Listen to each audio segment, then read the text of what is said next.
दोस्तों, जब हम इस्लाम से रिलेटेड कोई वीडियो पोस्ट करते हैं तो हमारे मुस्लिम भाई बहनों की ज़बरदस्त कमेंट्स आती है कि ईसा मसीह तो सिर्फ एक नबी थे और उन्होंने कभी नहीं कहा कि मैं खुदा हूँ, मेरी इबादत करो। उन्होंने कभी भी दूसरों की इबादत को स्वीकार नहीं किया, तो वो खुदा कैसे हो सकते हैं?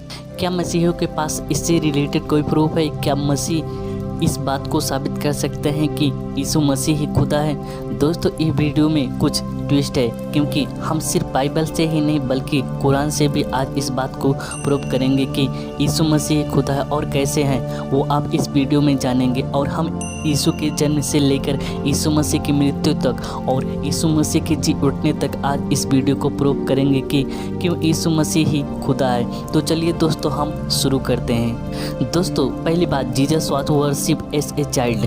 प्रभु यीशु जब एक बच्चे थे तभी से उनकी आराधना की गई थी। लेकिन मत्ती 12:1-2 आयत में क्या लिखा हुआ है, ध्यान से सुने। हेरोदेस राजा के दिनों में जब यहूदिया के बैतलहम में यीशु का जन्म हुआ, तब पूर्व से कई जोशी यरूशलेम में आकर पूछने लगे, यहूदियों का राजा जिसका जन्म हुआ है कहाँ है? क्योंकि हमने पूर्व में उसका तारा देखा है और उसको झुककर प्रणाम करने आए हैं। हिंदी ट्रांसलेशन में है झुककर प्रणाम करने आए हैं, जो कि वर्शिप का एक जेस्चर है। और इंग्लिश बाइबल में इस प्रकार लिखा है, saying here is the one who has been born King of the Jews, we saw his star when it rose and have come to worship him. Matthew 2:2।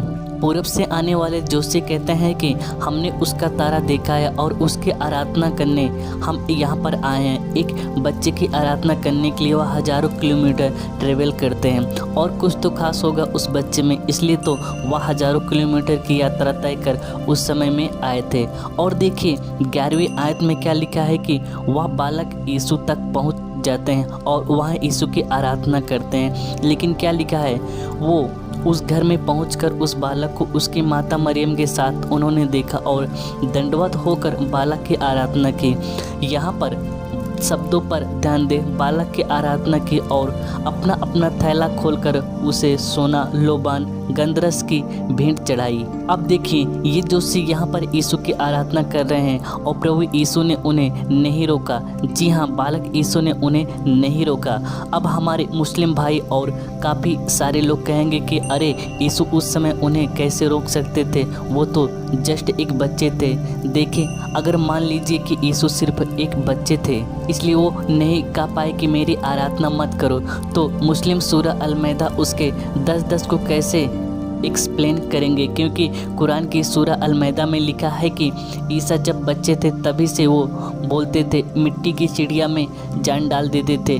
तो यदि ईसा बचपन से ही बोलते थे तो ईसा वहाँ उन जोशियों के सामने भी बोल सकते थे कि मेरी इबादत नहीं करना, सिर्फ अल्लाह की इबादत करो। लेकिन उन्होंने ऐसा नहीं किया, बल्कि बचपन से ही उनकी आराधना की जाती थी। दोस्तों, दूसरी बात, जीसस इज एन एडल्ट। प्रभु यीशु की एक वयस्क के रूप में भी आराधना की गई थी। उनकी देखें तो यूहन्ना 9 अध्याय में हम एक ऐसे व्यक्ति के बारे में पढ़ते हैं जो पैदाइशी यानी कि जन्म से ही अंधा था, और प्रभु यीशु ने मिट्टी उस अंधे की आंखों पर लगाई और कहा, सिलोह के कुंड में जा और इसे धो ले। उसने जाकर धोया और वो देखता हुआ वापस लौट आया। यूहन्ना 9 अध्याय में इसके बारे में पढ़ते हैं। उसके बाद लोग उसे देखकर काफ़ी हैरान हुए कि अंधा आखिरकार देखने लगा, और फिर फरीसियों द्वारा उसकी जांच पड़ताल की गई कि क्या सचमुच यीशु ही ने चंगा किया है, क्या तुम सच में ही अंधे थे? वहाँ पर इस प्रकार लिखा हुआ है।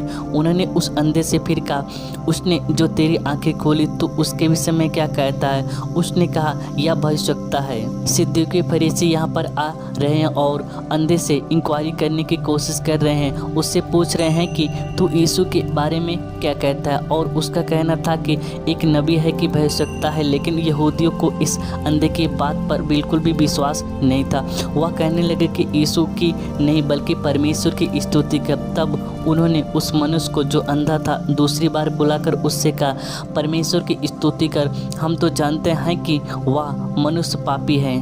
तब अंधे ने कहा, हम जानते हैं कि परमेश्वर पापियों की नहीं सुनता, परंतु यदि कोई परमेश्वर का भक्त हो और उसकी इच्छा पर चलता तो वह उसकी सुनता है। और आगे देखें ये क्या लिखा है, जगत के आरंभ से यह कभी सुनने में नहीं आया कि किसी ने जन्म के अंधे की आंखें खोल दी है। यदि यह व्यक्ति परमेश्वर की ओर से न होता तो कुछ भी नहीं कर सकता। तो यह अंधा व्यक्ति यहाँ पर इस बात की गवाही देता है कि यीशु पापी नहीं था बल्कि परमेश्वर की ओर से आया हुआ था, और फिर यहूदियों ने उसे वहाँ से भगा दिया। अब देखिए इंटरेस्टिंग चीज़, यीशु एक बार फिर से इस अंधे व्यक्ति से मिलते हैं दूसरे स्थान पर, और यीशु ने अंधे व्यक्ति से पूछा, क्या तू परमेश्वर के पुत्र पर विश्वास करता है? उसने कहा, प्रभु वह कौन है कि मैं उस पर विश्वास करूं?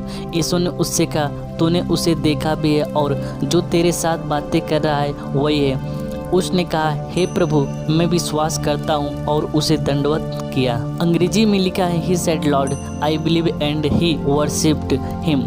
अंधे व्यक्ति ने वहीं पर यीशु के सामने झुककर वहीं पर यीशु की आराधना की।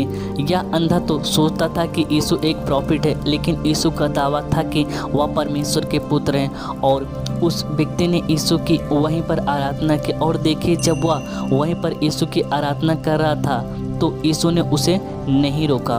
उसने नहीं कहा कि खुदा की आराधना करो, मेरी मत करो, बल्कि उस आराधना को यीशु ने ग्रहण किया।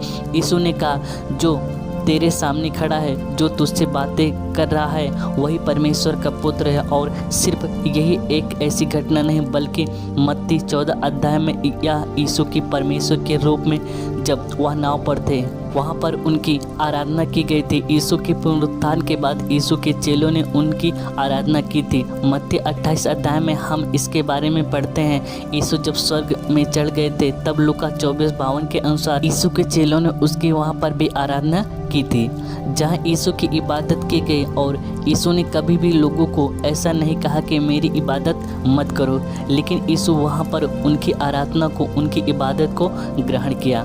देखिए कुरान के मुताबिक वे इस बात पर जोर दिया गया है कि खुदा को छोड़कर किसी दूसरे की इबादत नहीं करना। सूरा 19:19 में फरिश्ता जिब्राइल मरियम से कहता है कि वह एक पवित्र पुत्र को जन्म देगी। इस आयत में फरिश्ता कहता है, मैं तुम्हारे रब का भेजा हुआ एक रसूल हूँ जो तुम्हें एक पाक लड़का देने आया हूँ। और साही मुस्लिम की हदीस में भी लिखा है कि शैतान इंसान से पैदा होने वाले सभी बच्चों को छूता है, पर शैतान मरियम के बेटे ईसा को नहीं छू सकता था।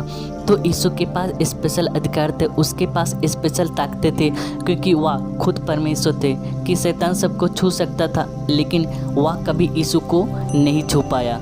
तो पहली बार कुरान बताती है कि सिर्फ ईसा ही ऐसे थे जो बिल्कुल पाक साफ हैं, जिन्होंने कभी भी कोई गुनाह नहीं किया। और हम जानते हैं कि इंसानों ने तो गुनाह किया, नबियों ने भी गुनाह किया, जैसे कि दाऊद ने, मूसा ने, और उन्होंने भी पाप किए थे।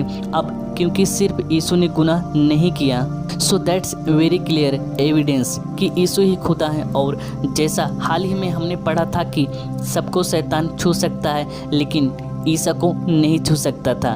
और हम जानते हैं कि शैतान सिर्फ खुदा को नहीं छू सकता। So it's again very clear कि यीशु मसीह ही खुदा है और उन्हीं की इबादत की जाए। सूरा 22 में कुरान का कहना है कि अल्लाह इज फाइनल जज, कि अल्लाह ही सबका न्याय करेंगे। और मत्ती 25, 31, 32 में यीशु ने कहा कि वह दुनिया का न्याय करने आ रहे हैं, दुनिया का न्याय करने का अधिकार उनके पास है। हम पढ़ते हैं इस प्रकार लिखा है, जब मनुष्य का पुत्र अपनी महिमा में आएगा और सब स्वर्गदूत उसके साथ आएंगे तो वह अपनी महिमा के सिंहासन पर विराजमान होगा और सब जातियां उसके सामने इकट्ठी की जाएंगी। और जैसा चरवाहा भेड़ों को बकरियों से अलग कर देता है, वैसा ही वह और उन्हें एक दूसरे से अलग करेगा। न्याय करने का अधिकार खुदा के पास है। और यहाँ पर यीशु कहते हैं कि मैं न्याय करूँगा, तो बिल्कुल क्लियर है कि यीशु ही खुदा है। तो यदि बहुत कुरान बाइबल हमें दोनों सिखाते हैं कि यीशु पाप रहित हैं, यीशु ही न्याय करेंगे और यीशु ही की इबादत की जाए, हमारे मुस्लिम भाइयों इस बात को मान लें कि हम सभी को यीशु की इबादत करनी चाहिए। मान लें कि यीशु ही खुदा है और वही सबसे बड़े हैं, उनको छोड़कर कोई दूसरा नहीं है, क्योंकि आपकी कुरान भी इस बात को क्लियरली प्रूव करती है। दोस्तों आज की इस वीडियो में सिर्फ इतना ही। मैं आपको बताना चाहता हूँ कि बाइबल कुरान दोनों चीज़ प्रूव करते हैं कि यीशु ही खुदा है। दोस्तों उम्मीद करते हैं कि आज की इस वीडियो के द्वारा आप लोगों को बहुत सारी जानकारी ज़रूर मिली होगी। तो यदि हमारे चैनल पर आप लोग नए हैं तो हमारे इस चैनल को सब्सक्राइब जरूर करें। आप सभी देखने वालों को जय मसीह।